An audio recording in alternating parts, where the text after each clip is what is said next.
na paano ba ngayon, day? Sabi ni Dr. Kwak-Kwak, ganun siya.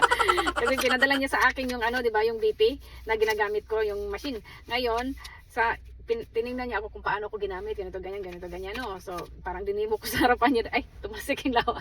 Tapos, pagkatapos, day, ganun siya, sabi niya, hindi ganun kataas. Tapos, sabi niya, yung chinik up niya sa akin, yung ihi ko, ang ano doon is medyo mataas ang aking asin. Sabi niya magbawas ka ng asin. Yan man sabi niya. Tapos sa asukal ng aking dugo-duguan ay wala naman problema kundi yung asin lang. Tapos kasi dahil alam mo pag kumain, alam mo ba kung bakit? Mamaya masasabihin ko kung bakit ang hilig-hilig ko sa asin, pero hindi ako mahilig sa chichirya. Hindi ako yung taong pagkatapos kumain ng lunch, dinner, or breakfast na naghahanap ng chichirya. Meron ganun eh. Ako na hindi talaga ako naghahanap ng chichirya. Hindi ako naghahanap ng ice cream. Hindi na ako naghahanap ng mga tsokolate. Meron lang talaga mga time na tabitay ka. Siguro once in a blue moon na lang, ganun. Pero yung gusto kumain ng maalat, ganun wala. Pero meron akong kinakain na hindi pwede walang asin. Talagang as in sa asin. Well, anyway, ang nabayaran ko today kasi ang nangyayari ay pinag-general check-up tayo ni Dr. Kwak-Kwak, day. Sabi ko, bakit kaya ako general check-up? Alam mo yung general check-up ni mo, yung araw na yun ay nakuha na kaagad, no? Ang binayaran ko lang, day, ay kinuha na ako ng kadugo-duguan. Tapos in-x-ray ako. Tapos nilagyan ako ng inipit yung dalawang paa ko na may wire. Tapos nilagyan ng tape yung mga yung mga katawan ko. May yung mga ganyan-ganyan kung sa baga nakakonek sa machine yun. Tapos ang inano, day, nung araw din yun ay natapos na. So pumasok ako ng mga 10, natapos ako ng mga ganitong oras. Anong oras na ba? Hindi ko alam. Siguro walang 1 hour.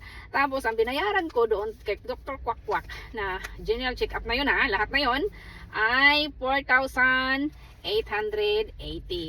Kaya para sa akin ay worth it pa rin nandito sa Japan at ayoko talagang magreklamo bakit dahil kung sa public ka sa atin sa Pilipinas hindi ka makaranas ng ganito. I'm not really sure pero parang ganon, okay? Yung 4,880 yen ay hindi yan umabot ng 2,000. Yan umabot ng 2,000. Tapos ang sabi niya, dahil naguguluhan siya, binigyan na naman niya ako ulit ng yung pagbaba ng BP natin ng for 2 weeks. Ang sabi niya, obserbahan muna kita ng 2 weeks, another 2 weeks. Nung nakaraan 1 week, ngayon binigyan niya ako ng 2 weeks. Ngayon pag nag-inom ka tapos na hilo-hilo ka ay bumalik ka dito, tanggalin natin yung gamot mo. Ang binayaran ko, binigay niya sa akin na iniinumin ko ng pang 2 linggo is 580 yen kasama yung kuko na malinis. 580 yen, hindi din yan umabot ng 200 peso. Kaya yung mga nagrereklamo na bakit ganito Japan, lalo na yung may mga anak kayo at lalo na yung may mga edad-edad kayo, mahiya naman kayo magreklamo. Ang ganda ng healthcare dito. Pangpiktanta mo. Reklamo kayo. Ano na ba tong Japan? Ano na ba tong Japan? Check lang, tis.